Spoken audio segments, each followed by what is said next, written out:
Welcome to today's episode of Insights with Us. I'm Anastasia, a licensed professional counselor, owner of Happy Mind Wellness Company, a Colorado-based therapy practice, and creator of this podcast. My goal is to use this platform to help others find their voice as we share our journeys and show support as we learn more about ourselves and life. Growth happens when we get uncomfortable, which happens when we sit with new ideas we haven't sat with before. I hope we can work on this journey of personal growth and understanding together. As a disclaimer, there may be swearing in this podcast, but sometimes we get caught up in the human experience. It happens. And sometimes we can talk about difficult or activating topics. So maybe put on some headphones if you need to, and remember that support exists for you if you want it. Today, I am joined by Sadie, and we are going to be talking about emotional intelligence, specifically how our EQ can evolve over time, and this leads to different ways of processing the same events. Sometimes we feel like we are repeating ourselves or going around in circles, but every time we are a slightly different person with new context, and reviewing old situations or memories can actually help us move forward or build insight. So, with that said, let's get started and see if we can build some insight today.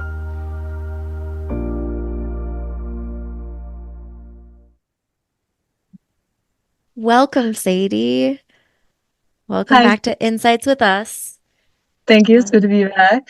yeah, it's been a minute. Um, I also want to just say that I've had numerous listeners bring up enjoying our episodes because Oh, it's good. one, just us talking, but also they're like, oh, this idea, or when you two were talking about this thing. So I just want to share some appreciation and gratitude that all the stuff that you and I have done together on this podcast so far has increased insight for That's listeners. awesome. So yay. Thank you. Also, Thank it's just you. like, yeah, it's like, oh, people are listening. Cool. People are listening. It's pretty great. I love getting feedback. I have like family members and close friends that will bring it up or bring up a specific episode. I'm like, wait, you listened to it? And they're like, of course. Like I'm a little behind, but I've listened to every episode so far. I'm like, what? That's Super cool. awesome. Just so much gratitude going around to everybody. Um, so today we are talking about emotional intelligence. Mhm. And as we talked about very briefly before I hit record, we came up with the idea for this episode over a year ago Yeah. when you and I were talking on the phone and you were telling me about a book that you were rereading. And it just kind of blew your mind that you were in such a different place than when you first read it. Yes. So I guess I can, like, we'll see how much of that I remember. It was a year Um, ago. it was, but I know that the book was Ceremony by Leslie Marmon Silko. She's a Mhm. Native American author. But anyway, I just like remember. So I reread it. It was a book I originally read in high school as part of like our curriculum. And I remember just being like, I don't really see why this book is being applauded. I don't really like it was just such a frustrating read. I was like, this is boring. I'm not connecting with it. But I have to read it. And then I last summer decided, okay, like I want to give it another try. Like I want to see you know, what this book is about, basically. And I was blown away by the emotional depth of the book and just like how incredibly um like strongly I was feeling the emotions that were being portrayed, and like I had to put the book down several times because it was so intense. Mm. I was just like, I didn't pick up any of that in high school. Wow. And it was like I was feeling it in my body, and like specifically like, you know, the feelings of like despair and helplessness, and like, but just like really feeling it so deeply that it was like, Mhm. oh my God. I had like, number one, how did she capture the emotions? But number two, how did I miss this when I read it before? Mhm. Yeah. Can you tell me a little bit more about that experience of feeling it in your body? Because it isn't just, oh, wow, I feel this thing, but like I deeply am embodying. this feeling? Yeah, I'm trying to, like, I just remember, I think it really just put me in a place of like being, I don't know, like in the book or what that character was feeling, but it was like, I just remember like the one thing I can remember from a year later is I just remember like feeling like a deep like heartache Mm-hmm. like in my chest and just like feeling super overwhelmed by that sensation and like not able to ignore it and just be like, oh, that's sad. Like from an intellectual point, it was like I could just like feel how like deeply devastating that was, or like, yeah, what the character was going through. And it was just like I had to take a break and like basically take a breather because it was like, okay, my nervous system is a bit dysregulated from this. Yeah. And yeah, it was just like it was a really cool experience to have again. But yeah, just like really feeling it like as my own Yeah. in my body. I don't know if that makes sense. Yeah. Two things are coming to mind for me. It's like my brain is trying to like connect it to my own experiences. Mm, And I'm reading this book. I had to put it down. I haven't picked it back up yet. And I told you about it. I think it's called Out of Love. I can't remember the author right now, but it's where they play the breakup backwards. mhm. So they start having broken up and the storyline goes backwards in time until they fall back into love. And there's just the main character is taking on every flaw and every problem in the relationship like as her own. Mhm. And the partner is just letting her do it and not owning the responsibility at all. And it's so upsetting and triggering for me from my past relationships that Yeah. I'm feeling like whenever I read it, I'm feeling so upset and angry and stressed. And then knowing it's going backwards in time, like it's starting in that place. Mhm. And anytime I try to pick it back up, like I'm mad at the character knowing that she's going to fall back in love with him. Yeah. It's like, but this experience that I've had is like, it's coloring that. Yeah. And I haven't reread it. I'm still reading it for the first time, but the author does such a good job of evoking those emotions in me. Yeah. And I think it's because I do have those experiences versus prior relationships, maybe where I wasn't as gaslit or wasn't struggling as much in that way. I might not have felt as strongly reading this book. Yeah. See, and that's, I think, what was so interesting to me about reading Ceremony is I don't have any of the same life experiences as the Mm-hmm. character because it follows, it's like set in post World War II, where this Native American guy, Tato, comes back from the war and is dealing with like PTSD and is dealing with like the post war and like processing all of that and trying to reconnect with community and like it just not going easily and being misunderstood a lot. And it's like, yes, there are bits of that that I can relate to in my own story. Um, but there's nothing like inherently a part of that story that is Yeah. like informed by my personal experiences. So I think that was what felt really surprising because I was like, why would this be triggering it in me? And I think like what I kind of came to realize was that in when I was reading it for the first time in high school, like I was at a point where I was pretty shut off emotionally. Like I was not connected to my own body. It didn't feel safe to connect to other people's emotions. It like it was just something that I like really ignored. And also now having gone through a neuro counseling class, I understand like I lacked vertical integration of my nervous system, which we can get into later or now, I don't care. Yeah. Or not at all. But then, years since then, it's like I have a much richer emotional life. I'm way more connected to my body. And so these descriptions of like the embodiment of the emotion, I was actually, I think, like able to connect to on a physical level as well as the emotional level. So I Mm-hmm. think like for me that was the thing. It was like it's not tied to like, oh, this is an Yeah. experience I had. It's like, oh, I'm able to actually like connect to what this means or what this feels like in a whole different way. This is why I love empathy so much.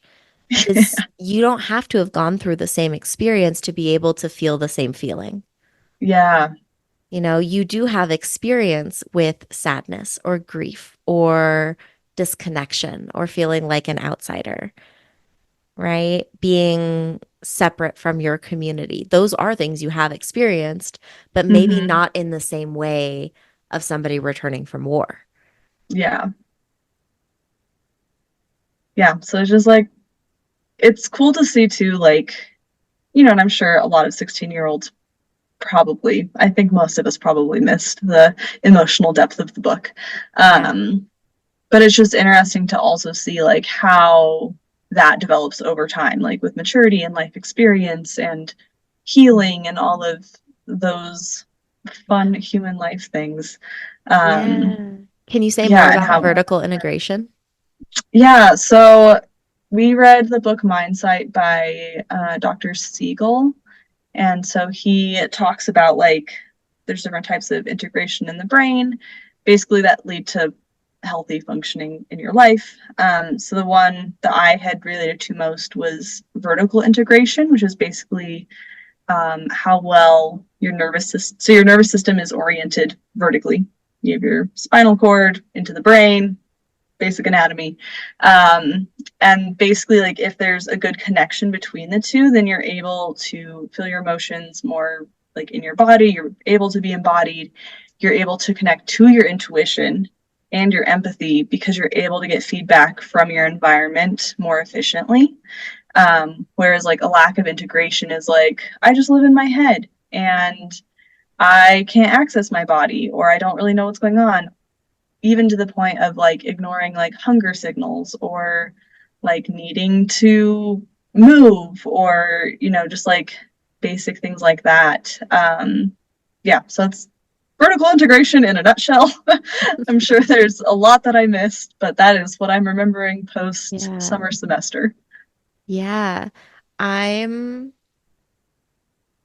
It's okay if you want me to not say this or if you're not interested or ready to go here, but I'm thinking of a conversation that we had about how whenever I'm trying to connect to my body, or I'm trying to like identify a part in my body, I get to know the part first Mm-hmm. and then I see where it shows up in my body versus you feel it in your body first now Yeah. and then you connect to the part or what it's trying to tell you and we're doing the same thing but kind of in an opposite pattern. Yeah. It's just bottom up versus top down processing, right? It's like, Mhm. which way are we getting in? Yeah. And I think for some people, and I mean, I think also I imagine like over time that'll change too. But for some Mhm. people, like one is more easily accessible than the other. Yeah. So it's like, oh, I have this gnawing pain in my shoulder. I wonder if there's something emotional there rather than just physical. Mhm. And being a massage therapist, I think like that I've also just really developed that skill and like awareness as well. Yeah. And even with clients, I found that like a lot of time it's not just physical. Like even if you have an injury, that Yeah. injury probably came with some emotion as well. Yeah. Well, and I mean, the knots that are in my shoulders, they Mm-hmm. are 100% tied to stress, and I know it. And depending on how strong they are, that is like, oh, this is what's going on in my head right now. Like Yeah. being able to use my body as a cue for what my experience is. And like after I left the community mental health center, when you were giving me Yeah. massages, you were like, I was just thinking of that. yeah, like this is a completely different back because I Yeah. wasn't holding on to that stress anymore. Yep. So then for you, if you go like the opposite way, like, because I'm like, that doesn't make sense to me in my body. So tell Yeah. me about that. Yeah. So it's hard because I don't know if it's so black and white, Yeah. but I can tell I'm pretty good at naming my feelings. And so, yes, I might have like tightness in my chest or experience with that, but I think my brain is more, wow, you're anxious right now. What's going on with that? And then I'll Mm-hmm. be like, okay, I'm feeling anxious. I'm feeling it in my chest. I'm noticing that this is tight. I need to release my jaw. I need to kind of relax my body. okay, this anxiety, what's in there? Who's talking to me? What's going on? But it's more of it's like I name the feeling or the experience first, and then I do kind of this wave check-in. But it's Hmm. not like I don't really notice the feeling in my body first every time. A lot of the time Oh, it's like, oh, interesting. I'm overthinking, or I'm noticing that my brain is spinning and I'm Mm, struggling to take a break. And so it's like, okay, brain, like you're not stopping what's going on. And yeah. then I can check in with my body and be like, wow, I'm super tight today. Or, oh, I don't think I've stopped moving for 6 hours and it's time to actually take a break. And man, I can't remember the last time I meditated. Well, let's actually slow down and notice what's going on in my internal experience. But usually it's like that perfectionist part of me has taken over, or the Hmm. anxious part of me has taken over, and like the mind is spinning like crazy. And I notice that, and it's my cue to check in and see how the rest of me is doing, including my Yeah, body. that makes sense. Also, yeah, it's never black and white. Yeah, it all Because I'm comes even just together. thinking, like, in addition to, see, okay, sorry, I just gave you like a word salad of no complete thought. Um, So I think for me, when I'm specifically talking about like identifying parts, it's often tied to like a certain age or a certain, like it's not an emotion. Because I feel like my process for identifying emotion is the same or very similar to yours. Like I'll notice either a thought pattern or a behavior pattern. Like if I'm like, wow, I'm doing this like really repetitive thing, that usually means I'm stressed. What's going on? But then when it comes to like the physical sensations, especially the more chronic parts, I'll Mm-hmm. like check in with that and I can like feel where physically everything's kind of tied to.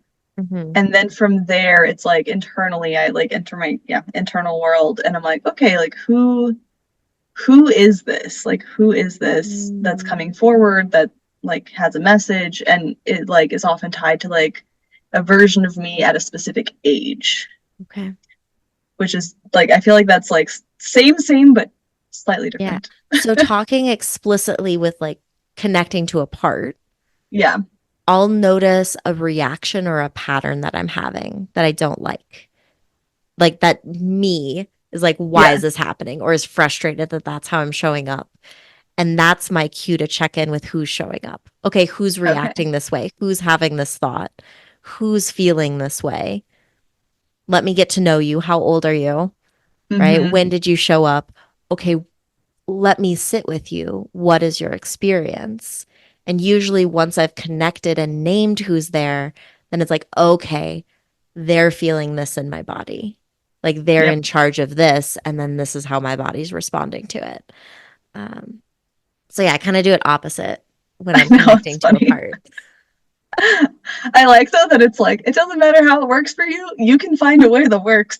You can find a way. And I always say this to my clients. It's like, please, just for today, like let's put the intellectual part of you on a shelf and let's just Mm-hmm. embrace full creativity and imagination. It's not going to make logical sense, but if you can embrace it, it's going to make a lot of sense internally for your body. Yeah. I know. I was just thinking like even my therapist, it'll I catch myself all the time being like, well, logical me is saying this. And it's like, okay, great. We know logical you has this under control. Can they just like take a back seat for a second so we can Yeah. talk to the part that's like actually feeling this and not just like thinking Hmm. about it? Yeah. Take the filter away. What was your gut reaction there? What's going on? Yeah. And Hmm. even then it's funny how often it's like the logical part still comes forward and it's like, yeah, but that doesn't make any sense. Yeah, it's like, but I need to name this logic piece first before I can embrace Hmm. the illogical. Yeah. It's just Hmm. uh, I think internal family systems is so funny.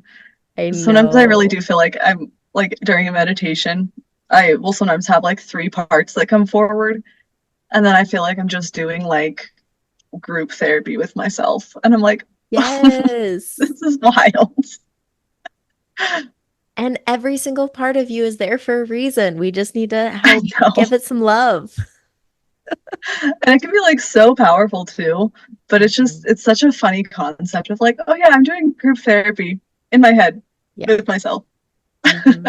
Well, and I talked in a previous episode that was just me about how I identified one of my parts, and it presented itself to me as a feral cat. Oh And yes, so it's like we've talked whenever about my this. feral cat shows up, I'm like, oh, do you just need some scratches? Do you need a second? Like, do you want some treats? Like, what's gonna help you feel calm and safe right now? Because you are literally a cat in my mind and in my body. Makes no sense. But that's what's happening. And I'm like, oh yeah, no, feral cat's That's how, out. yeah. Yeah. You're like, oh, okay, cool.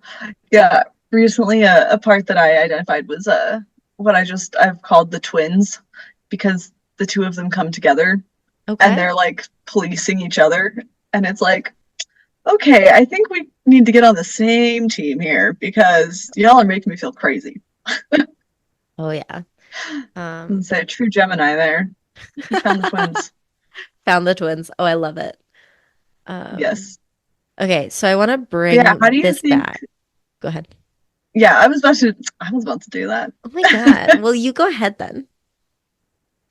I was just gonna ask you um, obviously for both of us, this has been a journey, Mhm. but before you really developed, or I guess I should ask, like, how did you develop the ability to be able to check in with different emotions or parts or slow down enough to be able to do that? It's a great question. Um, First off, I feel like I should name that I'm a huge nerd for this stuff. And even like before you and I met in college, my brain always wanted to understand and make sense of what my experience was. And oh my gosh, I even remember in like elementary school, like when I was a little kid, being like, yes, but how do I know that my experience is the same as yours? Like you're seeing it different from me. So how do I know it's the same? Mm-hmm. You're probably seeing it different. How do I know that what your color blue is my color blue? Yeah. Right. But with everything, like my brain has Yep. always had that curiosity of like, I need to understand not just what my experience is, but how other people's experiences are, because it didn't make sense to me that it was the same.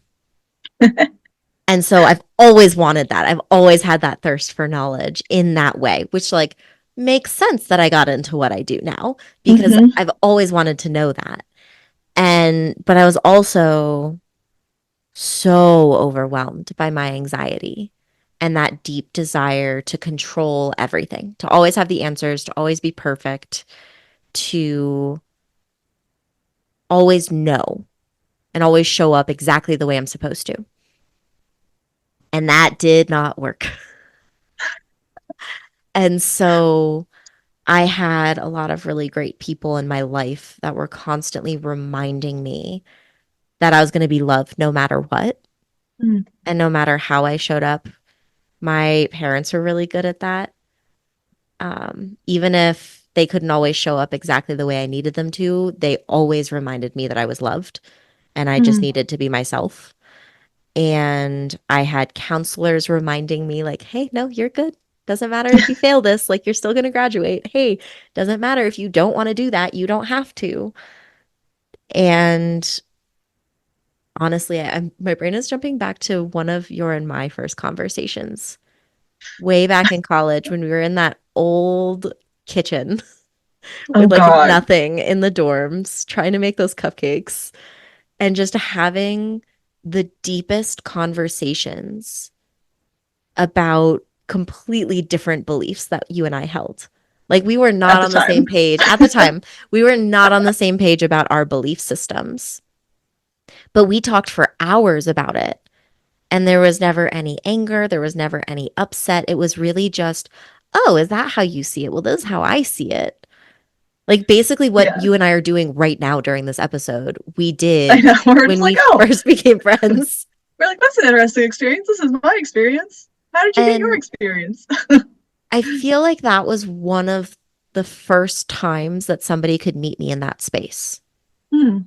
because it's always so emotional and guarded and protective. And there's usually a lot of anger around deeply held beliefs. And a lot of it isn't safe for anybody, right? Yeah. It's like, well, if you want to have that, that's a scary thought. I don't want to go there, right? But you went there with me. Yeah. I also And think that, sorry, I didn't mean to cut you off. go ahead, I have your was gonna say, thought. I also think that the other thing that's like really striking me is like the freedom from judgment. Hmm. Because like so often I think it's like either we're afraid of being judged or we go in judging of being like, if you don't fit this exact belief, then you are a bad person. Full stop. Yeah. Yeah. And so I Meanwhile, just feel I like grew it. up around so many different belief systems and religions Mm, and cultures and ethnicities. It's like I grew up in that melting pot of everybody is different. yeah. And moving here, I feel like I took that with me of like, no, everybody's different and everybody can have their own beliefs and that's totally fine. But like, what are mine? Hmm. And I think college and learning those basic skills and trying to figure out who I was and going to therapy started really emphasizing this idea of like, no, you get to show up as you are, and your experiences are very real. And then having, my first big breakup of Hmm. like, there was this belief system of like, no, this is what you're supposed to do. This is what this is supposed to look like. You've been with this person for this long. This is what happens next. And, me being in therapy, finally admitting to myself of like, that's not what I want. Yeah. And the therapist just being like, then why are you doing it? It's like, well, why the fuck am I doing it? Yeah, you're like, great question. I don't know. I need to figure that out. And I don't know. It's like I had the immediate reactions and my body was constantly freaking out and I was constantly getting panic attacks.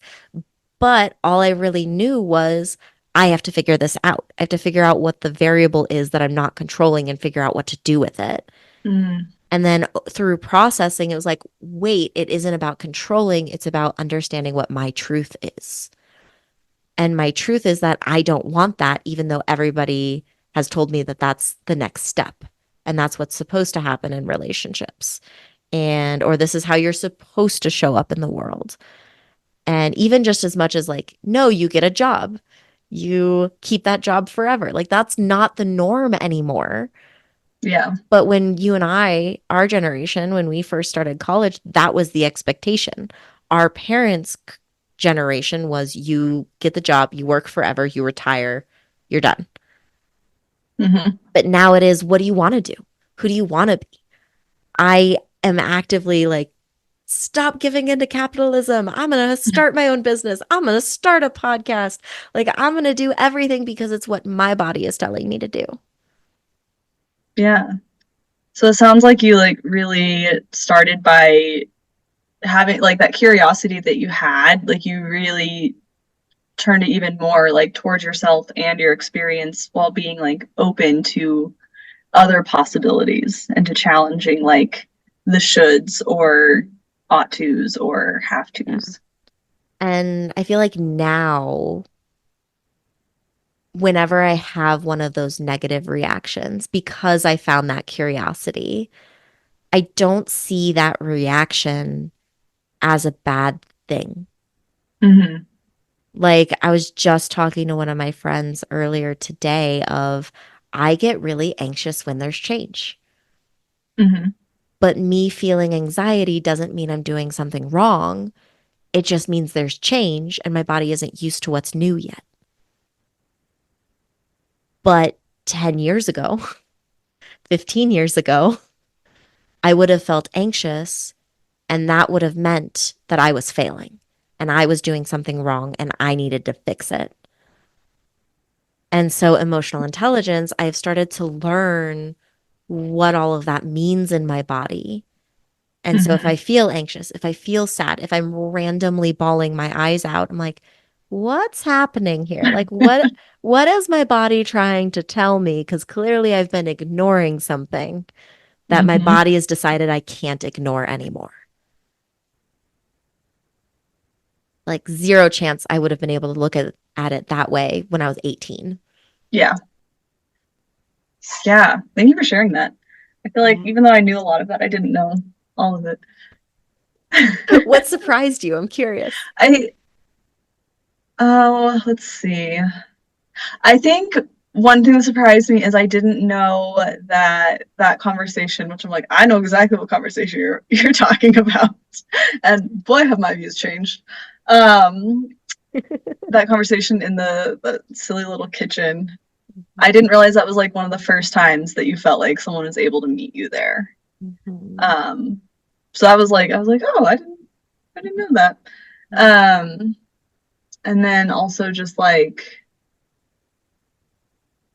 I think like the theme that like really stood out to me as well was just like this idea of like having curiosity and non-judgment towards yourself and your emotions and acceptance for all parts seem like is kind of like that thread of like that's how you connect to yourself, that's how you connect to others, that's how you heal.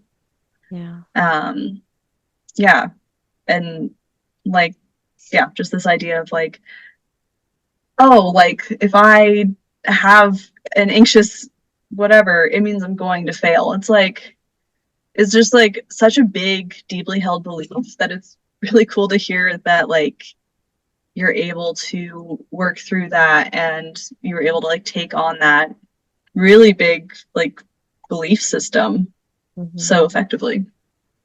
I mean, still hits me sometimes in other But yeah, ways. but more awareness. More awareness. What's Although coming I up? was gonna say that makes me think too of like just in general, but like with my own experiences of being like, oh, I healed this belief. Yay, I'm done.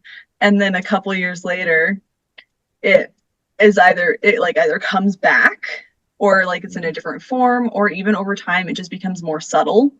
Yeah. And it's like, you get really good at being like, oh, when this happens, I'm feeling this, or this part's coming up. And then other times, like, it becomes so much more subtle that you're like, oh, that's part of the same thing that I thought I was done with. Like, why are we still working on this? Yeah. It's like, I thought I fixed this. It's like, well, you might have in that one area of your life, but Mm-hmm. it's if it's deeply held enough, it's gonna have its hand in almost everything.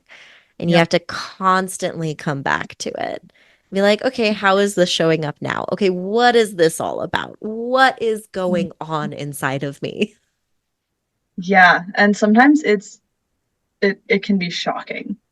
Like, um, not I'm not going to get into too much detail, but basically, I had a therapy session this last time where I was the client, but I basically was working on this belief that I have, and I was like we were challenging it, and like it tied back to a previous relationship and just like getting into it. And there was a moment where I just had this like light bulb moment of like, oh, this is a belief around safety, or like an experience around lack of safety that I wasn't expecting to come up in this way. Wow. And it was just like, I just was like, I what?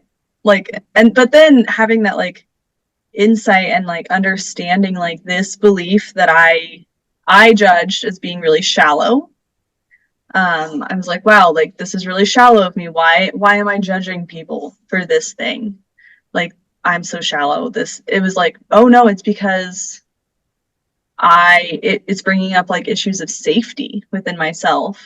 And so it allowed me to like also just stop judging that and to be like, okay, so like really I just need to be like notice when this belief comes up or this judgment towards others and be like, oh, I'm feeling unsafe in this way. Like, what do I need? Rather than like fighting against it and being like, okay, I've worked on this before. Like, why the hell is it back? Why is it stronger? Why am I so shallow? Yeah. And so And it's just like, instead, what is it, this reaction I'm having, what does that say about me or what my need is? mm-hmm. That's so Yeah. And powerful. also, yeah, it's so much more powerful. And also, it's like, yeah, I think there's also this there's less worry too around like, oh, if I have this judgment of others come up, there's less worry about like that means I'm a bad person or I might be a bad person. It's more just like, oh, yeah, that makes sense that this is being triggered right now. Like it doesn't reflect value of them or of me. Like everyone is still a valuable human. I don't Yeah. like that's not in question. Like this is just a little bit of a more challenging like thing for me right now, and that's okay. My brain is running wild with thoughts. We'll catch it. Um, well, okay. So one of the things that's coming up for me is just the levels of it. Mm-hmm. How probably for a while you've had that initial reaction and your brain's, first thought is, oh, wow, I'm shallow, right? Or judgments towards Yep. yourself because you're having those judgments towards others. It's like that gut Yep. reaction, the gut emotions, and how you handled it in the moment. And then maybe like right after the fact or, in the beginning stages of processing, you're maybe like, well, how could it have gone differently? What do I wish I could have said? Like, how do I wish I could be reacting? All of the hopes and dreams and ideals of it all. Mm-hmm. Right. And then kind of sinking deeper into understanding of like, well, what pattern of belief is underneath this? What's leading to this reaction instead of just giving into the what ifs? Yeah. And then because you were able to sink deeper past that initial processing after the fact, it's like you have this growth and understanding that that immediate reaction isn't about the immediate reaction. And the Yeah. reaction is just a symptom, a cue for something else entirely. Yeah. And it was really interesting. And it just like also makes me think of yeah, you talk about like layers, and I have another way in my brain that I also think about kind of the Okay. healing process. So bear with me. It's I'm gonna paint you a verbal picture. I'm so Um, excited. I'm here for so it. I envision it as like, you know, those like a really dark pond where like the lilies come up and it's like kind of reflective. So I just imagine like, and I sometimes envision this with like relationships with others too, but um, just like as something comes up, like emerges from the pond, that's when it's ready to be healed. And like you're able to like when it's ready, it'll arise. But if you like go in and try to like find the things to like pull up and to heal before it's ready, like you're just gonna muddy the water. Things are gonna be a little chaotic and disheveled, but like having this patience and curiosity and like a little bit of like this observing self, you're really able to like sit back and be like, okay, what's coming up now for me to like to either enjoy or to heal or to interact with. And then you're like, oh, I did it. And then it's like, oh, something over there is like it's coming up. Like, let's go look at that. Let's, like it's more than just like this one thing that's okay, we did it, we're done forever. It's this living process and like internal ecosystem where things are changing Mhm. and they're connected to each other. And especially when it's like these two things or experiences or beliefs, I don't think they're connected at all. And then later you find out like, oh, actually they share a root system. Like they're Mhm. very connected. And in order to address one, you have to like work with both. Yeah. I love that imagery. And Thank what's you. coming to mind for me is just this simple statement of you'll see it when you're ready to, Mm-hmm. right? Instead of trying to force the process or like, no, I have to heal in this way, or my journey has to look like this. It's Mm-hmm. Or more, if I don't do it this way, I'm behind and I will yeah, never get to where I'm going.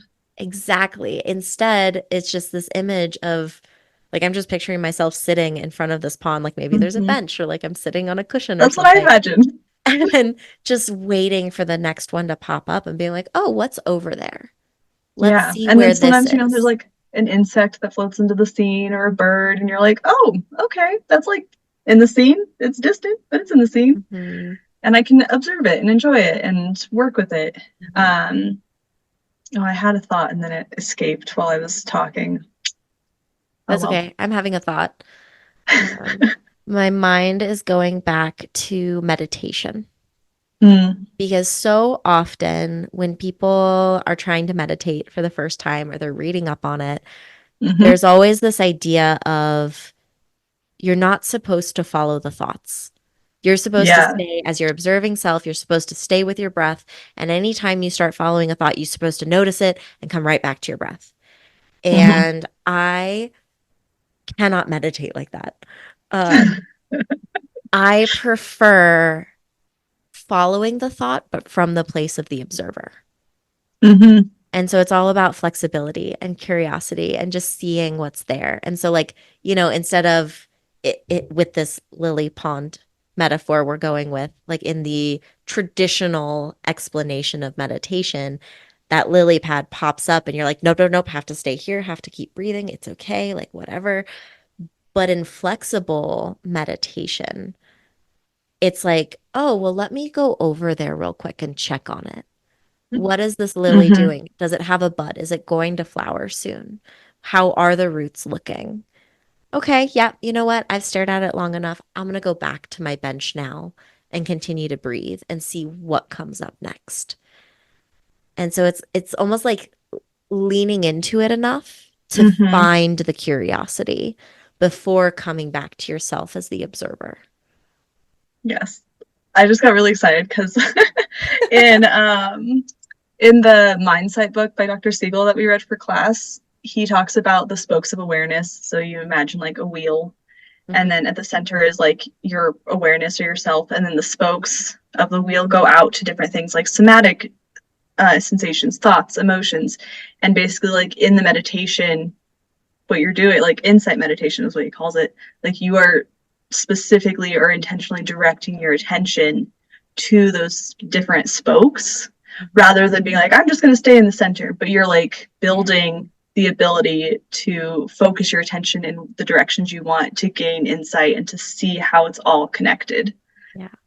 I think it breeds more curiosity. And I feel Mm-hmm. like it breeds more self-acceptance and compassion Yep. versus increasing the shoulds of like, I'm not supposed to be doing this. I should be centered. I should be present with my breath. Like, I'm not supposed to go over there. It's like, no, let yourself. If your brain wants to go, go. If you have an itch, scratch it. If you're uncomfortable, get more Well, comfortable. Like, it's just so funny, like when you were saying like the thoughts of like I should be just sitting here, I should be focusing on my breath. My immediate reaction is like, oh, where's the should coming from? Let's let's follow that. Where did that come from? exactly. Exactly. Yeah. Um, Um, I also kind of to go backwards, then we can go forward again. I remembered my thought from before. It Perfect. returned. I Welcome. was also Welcome just thought. thinking about the idea of because we touched on briefly of like the idea of knowing when you're ready to work on something Mhm. or not like forcing it. And I think in my internship, I work with a grief center, so bereavement and loss. And most of my clients have been young adults. And I don't know if it's a generational thing. I don't, also I'm very Mhm. limited in the clients I've worked with, but a lot of people kind of come in with this attitude of like, I just want to get the grieving done. Just want to get it Mhm. over with and be done. And it's one of those things where it's like, it's such an ongoing process. Mhm. You can't force it. Your nervous system isn't going to let you process these things in a helpful way, like before it's ready to go there. And I think that's true of like trauma and beliefs and thoughts and actions, even. Like, you can't force it because it's like, Mhm. you gotta wait for the next thing to come up. And like, I think early on when I first started kind of like this process, and I heard someone say that, like, wait for it to arise, like, it'll arise when it's ready. I was like, but if it doesn't, then I'm not going to get anything done, and I'm just going to be sitting here complacently enjoying this pond. What is the point of that? How am I going to grow from that? This is Nope, it turns out pointless. that, yeah, it turns out, nope, it will come up when it's ready. Sometimes Yep. you're not ready actually, but it's Mhm. ready to come up and like to be healed in a different way, from a different level, from a different perspective, Yeah. and just like allowing yourself the grace to rest when it feels good, and that's what your nervous system needs, to not always be doing the healing, but Yeah. to just like enjoy where you're at. Uh, And then also being open to like, oh, you're here yeah. again. Lovely. And how Good to see you. fascinating that people's nervous systems that are not used to sitting in that peace or that calm, their brain processes it as boredom. Yeah. Like, I'm just so Hmm. bored. I have nothing to do. I need to find something to do. It's like, this is what we're doing. We're Yeah. healing and we're giving yourself permission to slow down because you never slow down. Hmm. And it's like, once you find that peace, once you can figure out how to slow down and just enjoy the pond, that's when your body's like, wow, we're recharged enough. We can go look at that really hard, scary thing that you've been avoiding for decades. Yep. Yeah. And it's such a process because I feel like it's a very normal thing to, especially when you first start doing healing work, to Mhm. just be like, you're like gung ho. You're like, I am gonna heal all of the generational trauma all at once. It's gonna be great. I'm gonna come out a shiny new version of myself. It's gonna be clean. It's gonna be spectacular. And then like there just comes a time when you're like, I kind of want to stop fixing myself. Like Can there's I nothing just to let fix. myself be me? And boom, that's how you get fixed by Yeah. deciding you don't need to be fixed. Yeah, it's I just saw this quote the other day that it just made me think of. And the quote was, "The goal of life isn't to love yourself, it's to love being yourself." So like, the idea is that yeah, if you're trying really hard to like love yourself or fix yourself or really observe yourself, like it's an internal focused thing, and you're not actually able to like be embodied in your life and be present. Whereas like the idea of like loving being yourself is like it allows you to make choices in life that feel good and feel Mhm. like I'm building a life that I want to experience, that Mhm. I want to soak up, that I want to take in because it makes me feel good and alive. Mhm. What do you enjoy about being you? Oh, that's what a good question. Let's see. Hmm. I like that at this point in my life that I am able to, like, on my days off, I have the flexibility to just kind of follow whatever I want that day. Mhm. So if it's like, oh, I really want to be on the river today, I can do that. Or I am able to like identify like, oh, I actually really just want to sit and read by myself, or I want to meditate, or I want to draw or write. Like I think just the fact that I love that I've given myself permission to just follow what I want to do and it's okay. Yeah, I What love about that. you? Oh gosh. See, it's a big question. It's a big question and I love that my first reaction is there's so many things. Like I'm Mm-hmm. really excited about my reaction there. Like there's so many things to choose from that I love about being me. Um, I really love that I've always had that curiosity Mm, and interest in understanding things. And I also really, really appreciate, especially as I'm getting older, that I've never lost my inner child. mm. That I love the little goofy things and I like dancing to grocery store music and Yeah, you do. I really do. Um, we or like I just love, oh, I just feel like doing a cartwheel right now. So I do a cartwheel. Or Hmm. I want to go blow bubbles and I go buy a bubble machine. Like I really appreciate that I never lost that enjoyment for such small things. Mm. Now I'm like, I want to add to my answer. That was great. The Well, only thing okay. that popped in my head was that I Yeah. love that I'm such like a look at the sky person. Like anytime Ah, I'm out, like I'm like I'll sometimes mid sentence if I'm talking to someone or they're talking, I'm like, I'm sorry to interrupt, but can you please just enjoy the clouds really quickly? see, you and I both do that. And honestly, whenever we're not together, there have been so many times where I'm like, man, I wish Sadie was here. Or especially at night when I'm like star watching, like, I wish Sadie was here so we could talk about the stars. You should come visit me. Our stars are better down here. Pretty sure they're the same stars, but okay. No, no, we have less light pollution. Yeah. You Well, can we see the were Milky Way. Ivan, Elliot, and I were at the sand dunes just a couple Oh, weeks ago. So we okay, were fine. That's basically the same. it's basically the same. Um, but yeah, I what came to mind for me about the inner child stuff was Ivan and I were watching an episode of Bob's Burgers, and the kids, it was basically like their heater went out in the middle of a giant snowstorm, and the Hmm. kids' first reaction was, we have to build a shelter, even though they're literally already in a shelter. Yeah. And so they build this giant fort, and the entire episode I was sitting there going, well, now I want to build a fort. And then, do you remember when we built the fort that covered the entire house in Uh-huh. college? Yeah. And we kept it up for like a month.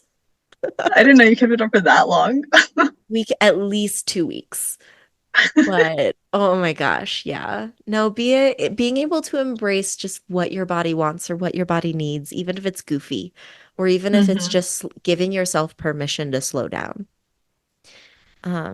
I don't know. I feel like it's so healing to just let yourself be as you are. Yeah.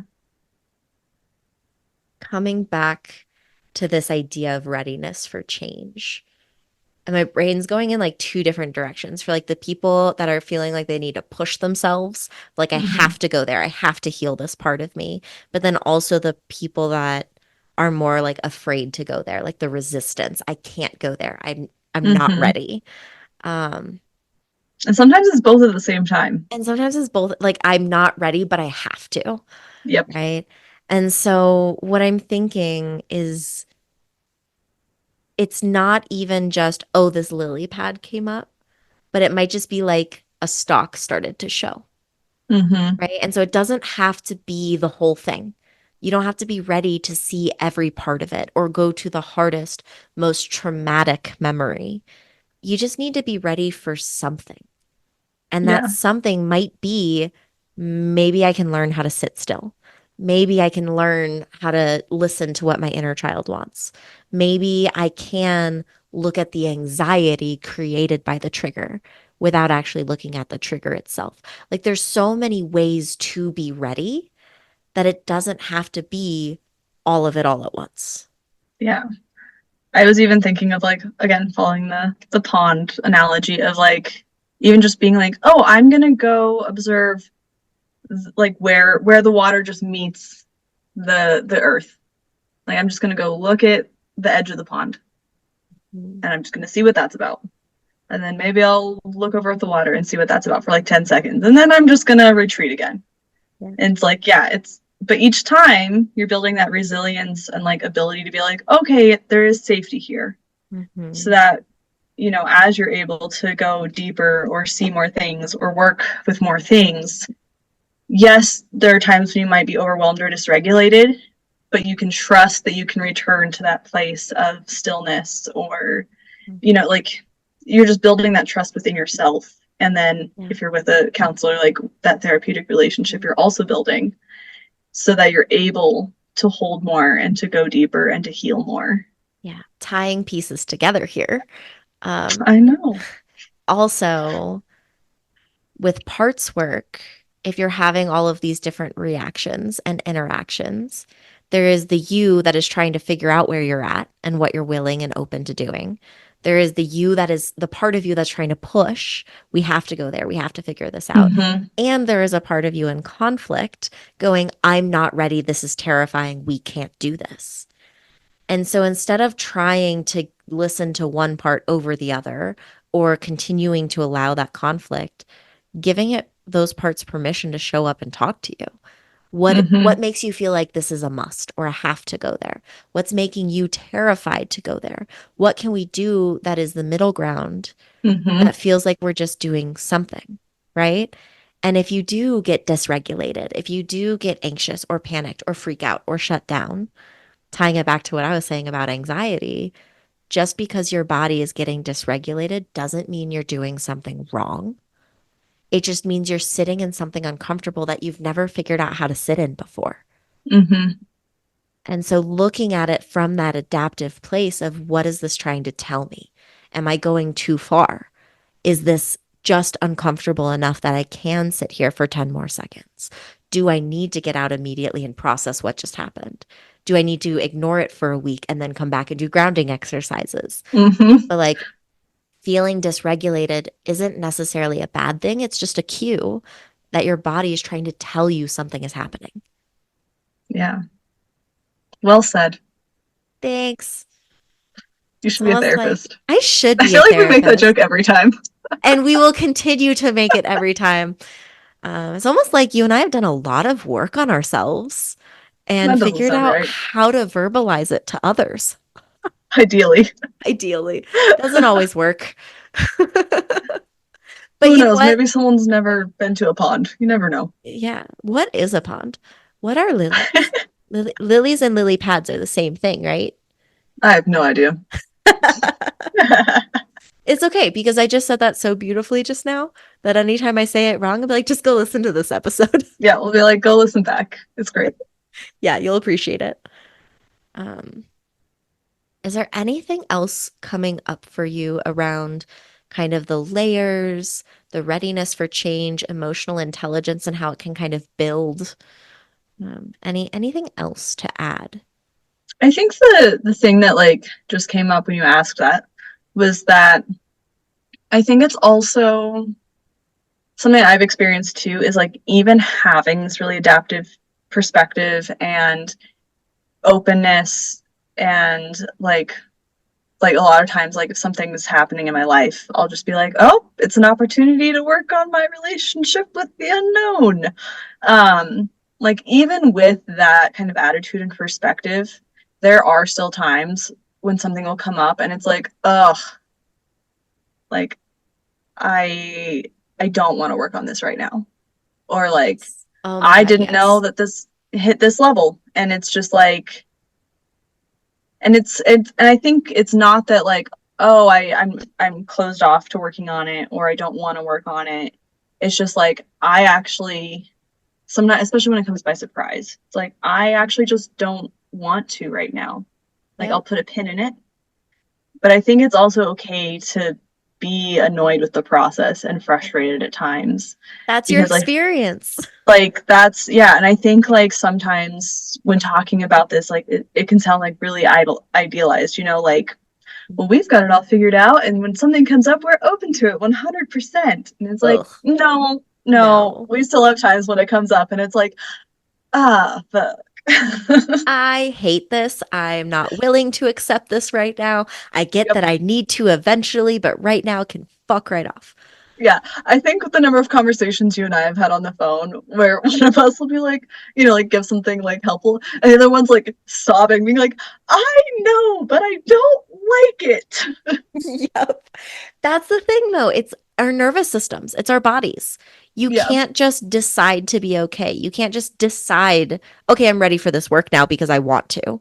Like, yeah. if you get overwhelmed, you get overwhelmed. If your And nervous even, system gets dysregulated, it's dysregulated. There's not a lot you can do with that except help it find safety again.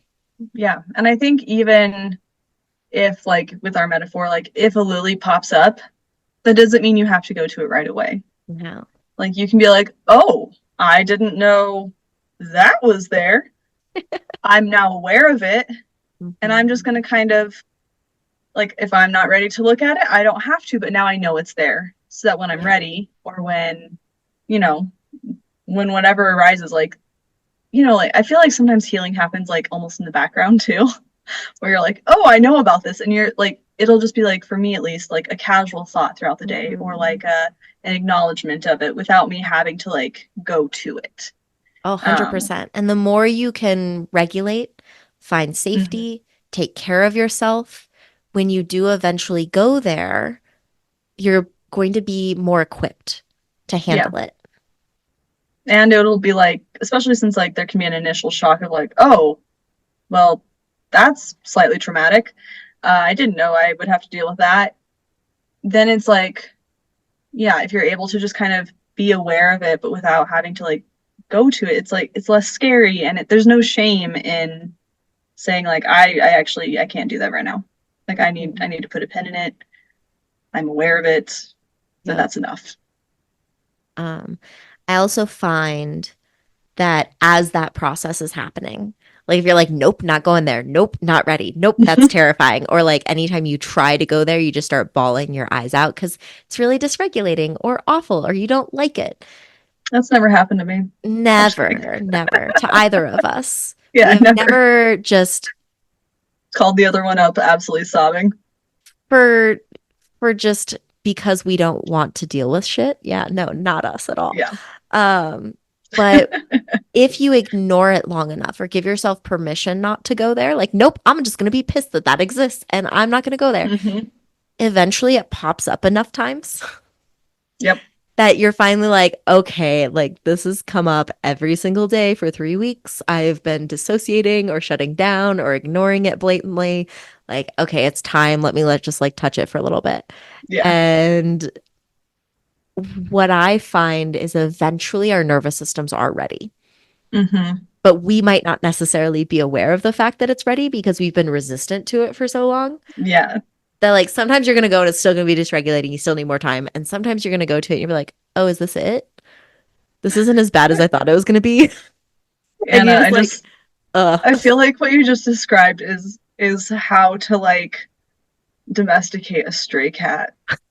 I do have a feral cat inside of I me. This know. is what we're doing. It's like, hey, you there? No, it's okay. No, okay, here, have some Yeah, you're treats. like, Okay, I'm gonna leave you we're alone. just gonna be in the same vicinity as each other, Yeah, just and no eye that's it. contact. If you want to sit near me, you can sit near me. If you're feeling open to it, I give really good head scratches. Yeah. Oh, look, you're inside in a cozy blanket eating your favorite filet mignon. Like, how did that happen? And the cat's just sitting here like, I was on the street a week ago. What? What the fuck did happen? Yeah. Our nervous systems are just wildcats.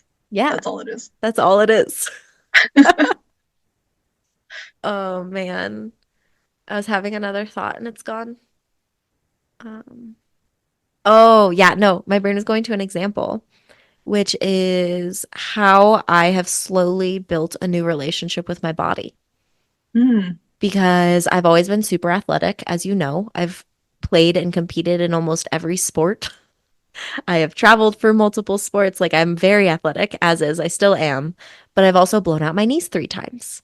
Mm-hmm. And, I go wax and wane on how much cardio I do or what my diet is like. And my body doesn't always look the same, especially as I get older.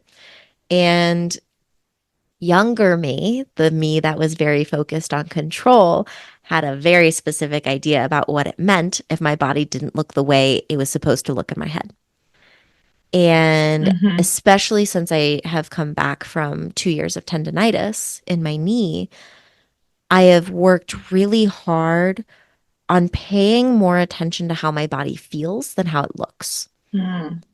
Yeah. And yes, sometimes I weigh a little bit more than I would like, or my clothes don't fit quite the way I would want them to. And my brain, like a part of me has that old reaction of like, ooh, you're fat, or ooh, this is Mm. wrong, or oh, you need to fix this. Yeah. And, that used to be devastating. Just like, I am a failure. I am weak. I can't do anything right. Just beating myself up because that dress I really wanted to wear to that one dinner didn't fit the way I wanted it to that day, you know? And in all the work I've done and how I've been trying to do all this internal work that you and I have been talking about, I've been working really hard to use that as a cue for checking in with how my body actually feels. Mm. Because instead of just believing that initial thought, like, ooh, that thought is happening, how am I doing? And a lot of the time, especially as I've gotten older and I've had all these injuries, I'm actually really happy with how my body feels. Like it's Mm. really strong, or I'm still capable. I still have flexibility. And even if it doesn't fit quite the way I used to, it's like, okay, well, those clothes are time to donate because I feel amazing. Right. Yeah. Or sometimes I check in and I feel like every day is a high gravity day when I go climbing, or my joints are starting to hurt a little bit more, or, I try to go for a run and I can barely breathe. And it's like, okay, my body is telling me that I'm not as mobile as I used to be. And this is something to pay attention to. It's time to prioritize that more again. Mm-hmm. But it's never you failed, you're weak, you need to do better. It's really just, okay, thanks for letting me know that I've been ignoring this for a minute. Let me come back to it. Let me take care of you, body, instead of ignoring you and making you feel worse because I've been ignoring you. Yeah. Yeah, that's a really powerful example. And I think it's one that a lot of people can relate to as well. Mm-hmm. It has been a journey, and I still have those days where I look in the mirror and those thoughts win a little bit, and I'm really grumpy for like a week. And then I know, but it happens, especially in our society and the way women are taught to think about their bodies. That's why Like I don't have a mirror. that's why you don't have a mirror. um, I don't know. I still have those bad days that can affect me for a week or so. But I also like I had that a week or so ago. But I've been consistently training again for the like doing strength training for the last month or so. And strength training, your body looks way different than if you just do cardio. Yep. And so, like, my biceps are coming back, and Nice. like my thighs look amazing, right? And so like I can look in the mirror and I can see that, and I can also recognize that I haven't added cardio yet, because if I do cardio before I've done strength training, my knees blow out. And so it's like I know that I'm not seeing the body that my brain's telling me I'm supposed to see, but I also know that I'm feeling better and I'm feeling stronger and I am taking care of my body, and like it'll come. However I want Yeah, to feel, as long as I feel good, I'm doing the right thing. I love that. Yeah. Emotional intelligence, I'm getting there. It's Yay! been fucking decades of this work. God damn it. You got some more time ahead of you, so I'm Yeah. not done yet. We're not done yet. We're never done. Let's be real. Because every time we think we're done, our brain is like, hey, do you remember this thing? This is Do you remember? connected. You should do this work. Now you can heal it from this perspective and your new Yeah. skills that you just developed. Put them to the test. And then we're over here like, but I want to break from it. And your brain's like, but you're ready. Yeah. They're like, yeah, you can take a break if you want, but also, whenever you're ready, we got this ready to go for you. So Yeah. So yeah. meeting yourself where you're at, using any uncomfortable experiences as a cue to check in and see what's going on underneath it, and knowing that you don't have to go there right away. You can slow down. You can go at your pace. As long as you're ready to look at something, you're still doing the work. Even if it's just looking at it to put a pin in it for later. Love it. Okay. I'm loving this episode. Yeah, this was great. Okay. All right. Well, bye. Bye.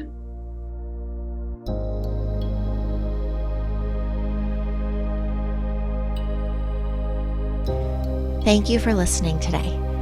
As always, I love speaking with Sadie. We always challenge each other to dive deeper and think about our experiences with new perspectives. And I definitely learned a lot today.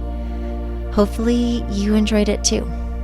If you have any questions for this podcast or any themes you'd like us to focus on in the future, send us a message on Instagram at Insights With Us Podcast, or send us an email at insightswithus@gmail.com. If you enjoyed this podcast and want to hear more, please follow, like, or subscribe. If you want to support the continuation of this podcast, you can donate.